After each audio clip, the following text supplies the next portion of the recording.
बिस्मिल्लाहिर्रहमानिर्रहीम। अस्सलाम वालेकुम। आपको कहा था जो मर्जी हो जाए, अमेरिका धोखा देगा, ईरान को धोखा देगा, पूरी दुनिया को धोखा देगा, और ये सिर्फ आप और हमारी नज़र का धोखा है। वरना जो प्लानिंग चल रही है, ये इतनी बड़ी आग लगने वाली है, आप और हम उसका तसव्वुर नहीं कर सकते। अब ज़रा सूरत हाल समझे क्या हुआ है। डोनाल्ड ट्रंप ने ऐलान किया, उसने ईरान को कहा कि ठीक है, हम आप पर अटैक नहीं करेंगे, अपने जहाज़ वापस मोड़ लिए। अब ज़रा सुनिए क्या हो रहा है। ईरान पर अटैक रुका है क्योंकि ईरान पर जो अटैक हुआ था, जो साइबर हमला हुआ था उनका सिस्टम डिसेबल करने के लिए, वो है नाकाम। अब होने जा रहा है बड़ा हमला और ट्रंप देने जा रहा है धोखा एज यूजुअल। और एटलीस्ट इस दफा एक चीज तो बड़ी क्लियर है कि ईरान को पता है।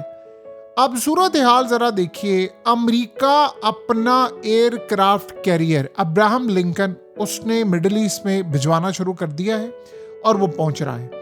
उसके अलावा साउथ चाइना सी से अमेरिका के जितने बॉम्बर्स थे वो आना शुरू हो गए हैं। उसके अलावा यूरोप में जो अमेरिका का यानी मिलिट्री के हर चीज़ यानी फाइटर जेट्स, उसके बाद अटैक प्लेन्स, रिफ्यूलिंग प्लेन्स, और इसके अलावा बॉम्बर्स, बहरी बेड़े, एयरक्राफ्ट कैरियर, ये जितनी चीज़ें हैं वो यूरोप से लेकर तमाम की तमाम चीज़ें इस वक्त मिडिल ईस्ट में पहुंच रही हैं ईरान पर अटैक करने के लिए। यानी अमेरिका जो अब अटैक करने के लिए जा रहा है वो अटैक बहुत बड़ा है, और उस अटैक के अंदर जो तबाही होगी, जो जंग होगी, वो बड़ी तबाहकुन होगी। अब आप इमेजिन करें कि इस वक्त सबसे बड़ा मामला ये है कि मिडिल ईस्ट में बहुत बड़ी तबाही आने वाली है। जो असल कहानी है उसको आप जरा समझे। आप सिर्फ सिंपल सी एक सूरत हाल बताएं। इजराइल ने कितने साल इंतजार किया है जिस स्टेटस पर वो खड़ा है उस मकाम पर आने के लिए? 2000 साल या इससे भी ज्यादा। आप बताएं, जब 2000 साल बाद उनको मौका मिला है, जब उन्होंने टेस्ट कर लिया है गजा के अंदर कि किसी मुल्क की इस्लामिक फौज हमसे लड़ने नहीं आई, जिनके पास मिसाइल है नहीं है, ड्रोन्स हैं नहीं है, किसी मुल्क की एयरफोर्स हमसे लड़ने के लिए नहीं आई। 57 इस्लामिक मुल्क है, किसी मुल्क की एयरफोर्स नेवी हमसे लड़ने के लिए नहीं आई, किसी की इंटेलिजेंस एजेंसी ने हमारे खिलाफ कुछ नहीं किया। तो उन्होंने वाटर टेस्ट कर लिया था, उनको पता चल गया था ये सारी सूरत हाल होगी। आप सोचे, जब ईरान की लीडरशिप उन्होंने मार दी, हसन नसरुल्लाह को उन्होंने मार दिया, उन्होंने हमास को काफ़ी नुकसान पहुंचा दिया, बड़ी तबाही कर दी है, गजा सब कुछ खंडर कर दिया है। आप बताएं कि उसके बाद शाम के अंदर बशार अल असद को उन्होंने तबाह कर दिया, उसकी जगह बंदा उनका अपना आ गया, शाम की एयरफोर्स नेवी सब कुछ तबाह कर दिया।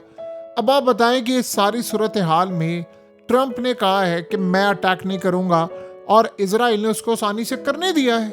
नहीं, बड़ी तबाही आ रही है। तब नेतन्याहू जब ग्रीस चला गया है, जब इजराइल की एयरफोर्स ने हाई अलर्ट कर दिया है, इजराइल में फौज हाई अलर्ट है, छुट्टियां मनसूख है, तमाम की तमाम सूरत हाल ये है कि शेल्टर्स ओपन कर दिए गए हैं, तो क्या अटैक नहीं होगा?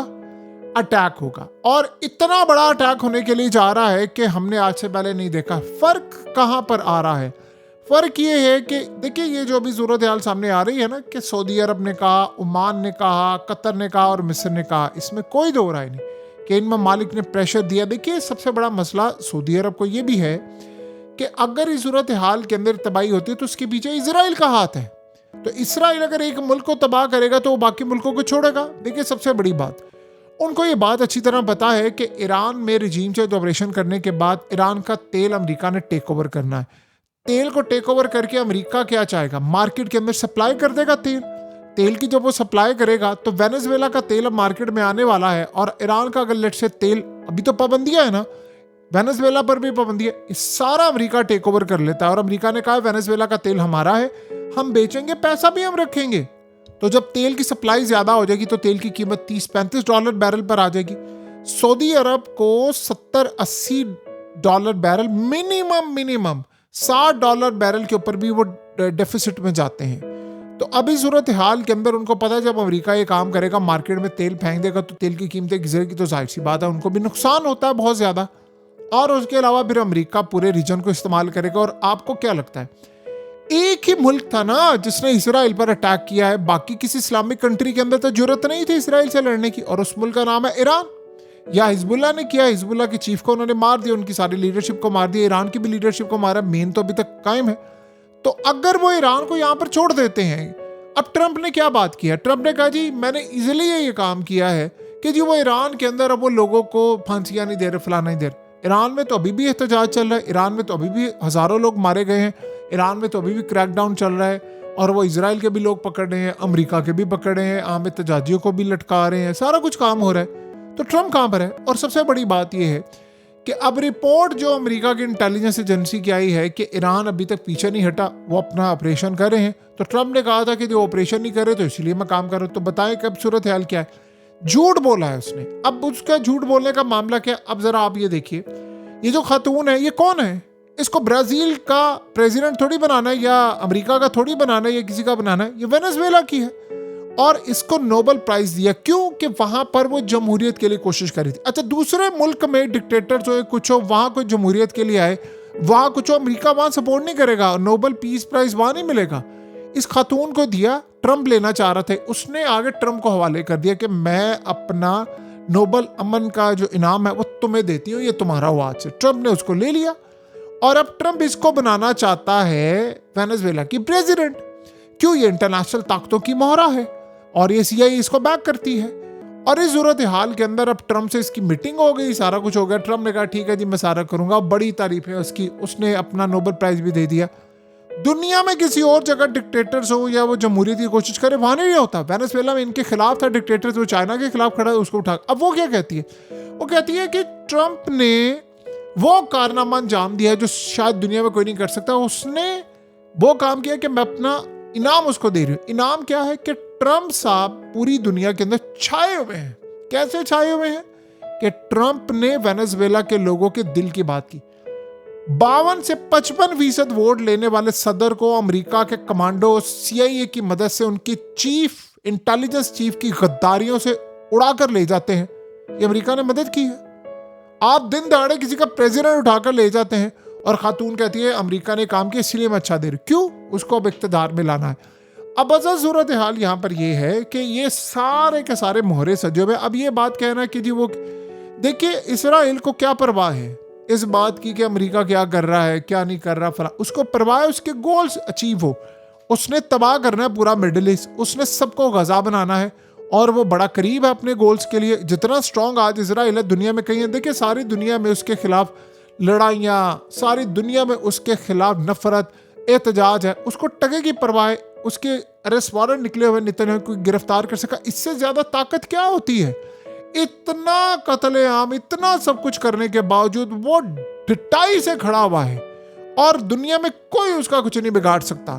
तो बताएं कि सूरत हाल के अंदर वो ईरान के अंदर ये सारे असल में रिजीम चेंज ऑपरेशन उनका कामयाब नहीं हो रहा और वो जिस तरह का अटैक चाहते थे वो हो नहीं रहा। ट्रंप ने अटैक इसलिए छोड़ा है कि इन्होंने पहले अटैक करने की कोशिश की, उनका सिस्टम डिसेबल इसराइल से नहीं हो पाया, इन्होंने अपने जहाज वापस मोड़ लिया। अब वो बड़ा अटैक करने के लिए आ रहे हैं और बड़ी लड़ाई के लिए आपको क्या चाहिए? Aircraft carrier. वो चलती फिरती मिडिल ईस्ट के अंदर बेस होगी क्योंकि बाकी ममालिक दे नहीं रहे। अब वो फौजी अड्डा है, वहां पर 100 से ज्यादा तैयारे आते हैं, बॉम्बर्स आप मंगवा रहे हैं, आप अपने F-35 इस्तेमाल कर रहे हैं, आप मिसाइल इस्तेमाल कर रहे हैं, सारी चीजें आपने सेट करके रख ली हैं और आपने यूरोप से अपनी फौज मंगवाना शुरू कर दी है। आपने यूरोप से अपने एसेट्स मंगवा रहे हैं, हर जगह से एसेट, साउथ चाइना सी से मंगवा रहे हैं, साउथ कोरिया से पैट्रियट डिफेंस सिस्टम आ रहे हैं, किसी जगह से थार्ड आ रहा है, किसी से कुछ आ रहा है। ये किसके लिए आ रहा है? ईरान पर अटैक करने के लिए आ रहा है। ईरान पर अगर परसों रात को अटैक नहीं हुआ तो इसका ये मतलब नहीं है कि कल अटैक नहीं होगा या परसों नहीं होगा। आपको क्या लगता है छोड़ेगा इसराइल? सवाल ही पैदा नहीं होता। वो बड़े अटैक के लिए आ रहे हैं और धोखा इनकी फितरत है। ट्रंप ने पिछली दफा क्या कहा था? ईरान पर कभी अटैक नहीं होगा जब तक बातचीत जारी। 2 घंटे के बाद अटैक हो गया था। आपको क्या लगता है कि परसों वो अटैक करने के लिए जा रहा था कि उन्होंने तैयारी नहीं की? उन्होंने कोशिश की है। देखिए पहले कोशिश क्या थी कि सिस्टम डिसेबल करना, फिर हमारे तैयारे जाएंगे।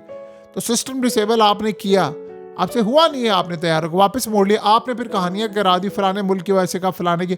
इन्होंने पहले कभी सुनी सूरत हाल किसी की? ये जो अब सुनेंगे। सो ये बात आप अच्छी तरह समझ लें, ये लड़ाई है, बड़ी होनी है, होकर रहेगी।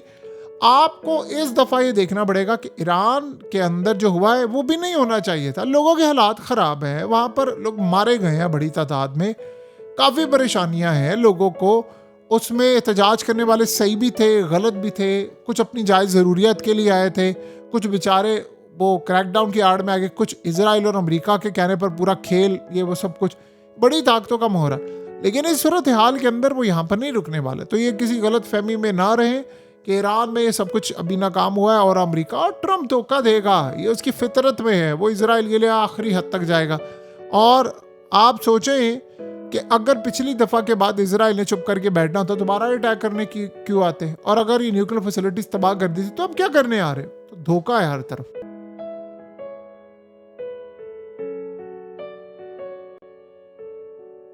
हकीकत टीवी को सब्सक्राइब करना मत भूलें, वीडियो को लाइक करें, शेयर करें और कमेंट सेक्शन में अपनी राय का इजहार ज़रूर करें।